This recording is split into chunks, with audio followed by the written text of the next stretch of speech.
Discovered in 1960, Nutty Putty Cave, which sits just outside of Salt Lake City in Utah, was a local favorite, which attracted over 5,000 visitors per year. Amongst these were Boy Scouts and college students, who would dare their friends to travel further and further into the unknown and at points seemingly impossible crawl spaces that the cave had to offer. Almost all caves form in limestone, a substance that over long periods of time is slowly eaten away by acidic groundwater. Nutty Putty is also a limestone cave, but instead of being dissolved by water dripping from above, it was created from the bottom up, by hydrothermal activity. This means that the cave was formed when superheated water was formed upward into a bed of limestone, and minerals in the water ate away at the rock above, to create cave shafts. It was said that due to this particular cave was very complex and featured lots of domes and three-dimensional passages, some being very tight squeezes that would open up into a big room and then back into further tight squeezes. Very typical of a hydrothermal cave. Perhaps the most notable characteristic of the cave was the strange viscous clay that would ooze from some of its walls, which is where it got its name from. After the first explorer of the cave, a man named Dale Green, compared the substance on the walls to that of silly putty. Like silly putty, the clay would change from a solid to an elastic fluid when squeezed. It was also noted that the clay on the walls inside the cave was sound active, meaning that if you yelled at it, it would ooze and move. An analysis conducted on the clay during the 1960s found that it was composed of tiny particles of silicon dioxide, the main component of sand.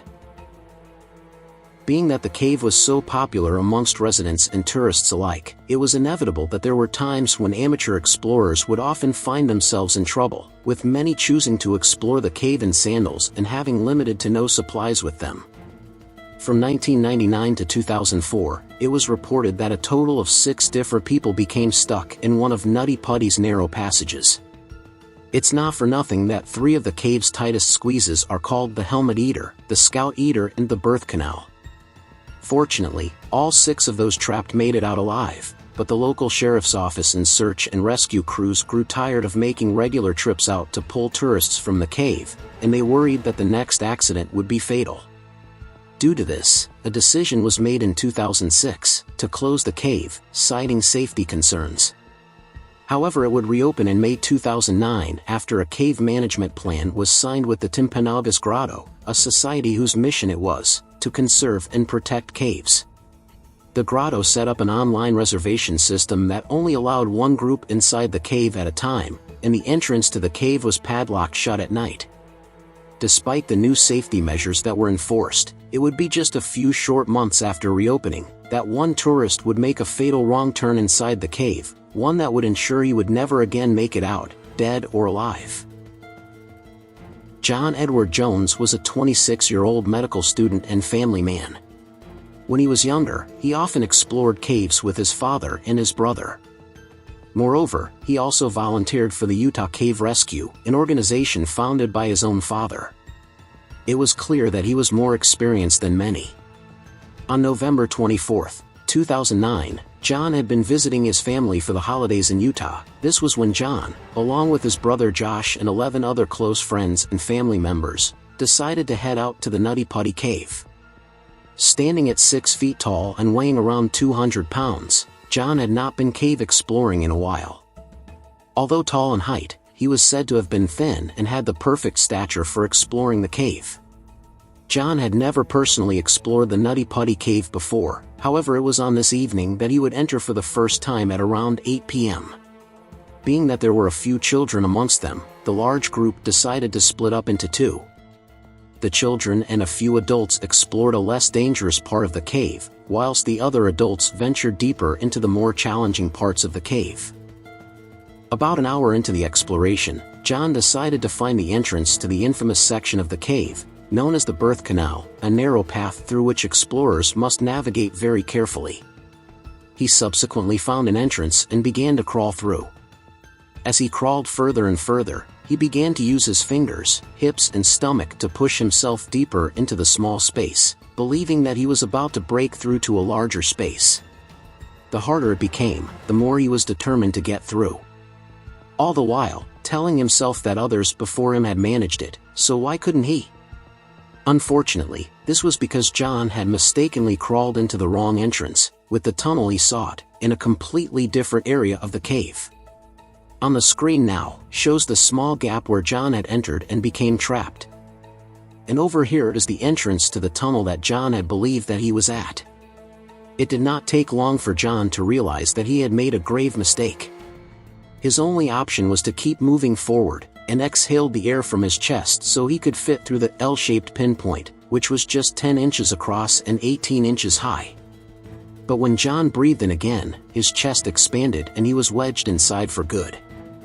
The crevice engulfed him and he could not move any further.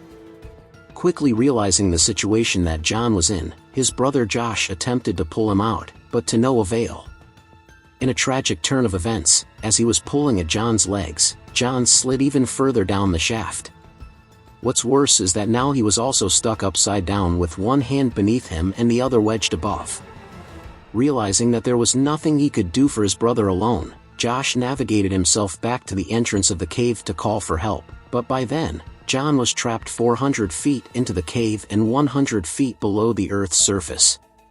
The first rescuer on the scene was Susie Mottala, who arrived at around 12:30 a.m. on November 25th.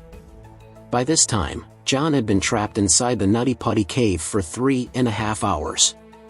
Mottala then spoke to John and introduced herself, even though all she could see of him were his pair of shoes. John spoke to her saying, "Hi Susie, thanks for coming, but I really want to get out." More rescuers would soon arrive, and over the next few hours, a team of 100 worked around the clock to try and free John. It was decided that their best option was to use a rope to tie around John and pull him out. Initially, that option seemed to have been working fine. After setting up the system, the rescuers managed to pull John up. Their progress was slow and they could only pull him a foot at a time. One rescuer was able to get close enough to John to hold his hand at one point. Things started to look very promising. Additionally, the rescuers also got the opportunity to feed John through an IV tube, and he was able to speak with his wife over a radio. However, a tragedy struck and one of the pulleys suddenly broke. The pulley came loose at its anchor point due to the clayish rock of the cave. This marked the end of the rope and pulley operation, and John was back where he was initially trapped. The rescue mission was fast becoming more intense, as John was still stuck upside down, and this was putting tremendous pressure on his heart and body. His physical condition was deteriorating by the minute and he was having difficulty maintaining consciousness. Despite everything John was experiencing and the amount of pain he was in, the rescuers noted his amazing resilience and incredibly high spirits. Rescuers began a different approach, using air-powered tools to chip away at some of the rock surrounding John. But after more than 24 hours trapped upside down, the pressure and stress on his body became too much. After struggling to breathe for several hours, John became unresponsive shortly before midnight. One rescuer was able to get close enough to pronounce him dead of cardiac arrest and suffocation. With his body being wedged, it was most likely difficult to get a full deep breath.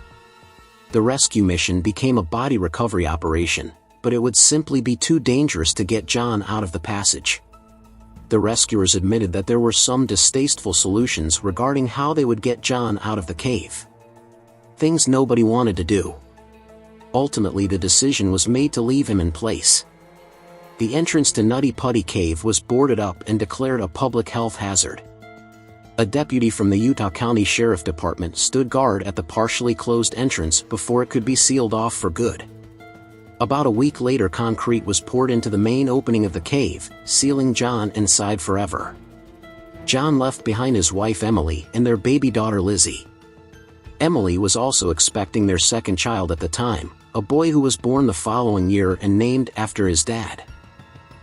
Today, a memorial plaque to John stands near the entrance to Nutty Putty Cave, a reminder to the loved family man who was taken too soon. Thanks for watching.